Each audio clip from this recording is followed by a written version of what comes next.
Before I would ever suggest to scruff a puppy, I always would want to encourage you to get a leather chamois on a string like the one you see here and teach the puppy from the very beginning that you understand that it has a desire to put its mouth on things, and this is the appropriate way to play with your puppy in that manner.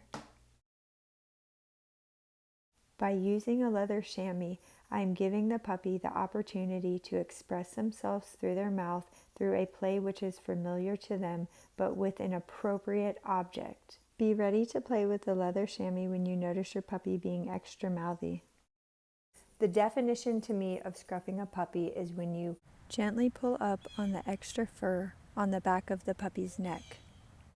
The purpose of doing this is to suppress your puppy's state of mind. Now, when we talk about suppression, it does not need to be this horrible word. Suppression to me is when you have a willingness to submit to leadership. When you have a 10-week-old, 12-week-old puppy who's going through teething and is just spunky, you cannot dismiss that the mouthing and nipping on humans is okay because of the teething. In the majority of the cases, it really doesn't have to do with teething. It has to do with your puppy exerting their little self, their little will, and trying to figure out who's who within the household. This is very normal for puppies coming out of a litter. This is how puppies would play with each other. It is not acceptable, though, for them to do this on you or your children.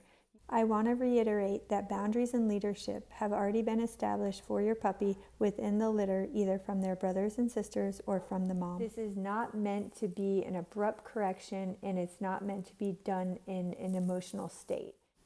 There will be moments in your household where the puppy will be feisty and want to play in a manner that includes putting its mouth on you or your clothes. This is inappropriate play. I am scruffing the puppy and gently grabbing the back of its fur when its mouth makes contact with my hands or with my clothes. The duration of the scruff depends on if the puppy responds to the first correction. Don't dismiss mouthing as teething in the puppy. This is a puppy who has been offered toys but is choosing to drop the toy and continually put its mouth onto my hands. That is where your scruffing correction comes into place. This is a leadership issue going on. In this next clip, Wimberly comes over to cuddle. As I'm petting her, she manages to bite my kneecap. Ow, ow, no, ow. I establish my boundaries and go right back to petting and interacting with her. And that should be your overall intent if you are going to use a scruffing method. Do not encourage play like this with the kids. The constant movement of their hands is only going to entice the puppy to nip at them. Even though you may provide the puppy all the correct outlets to express themselves through their mouths, there may be times where a scruffing correction is mandatory in order to teach a puppy how to have correct manners and be a great puppy to live with.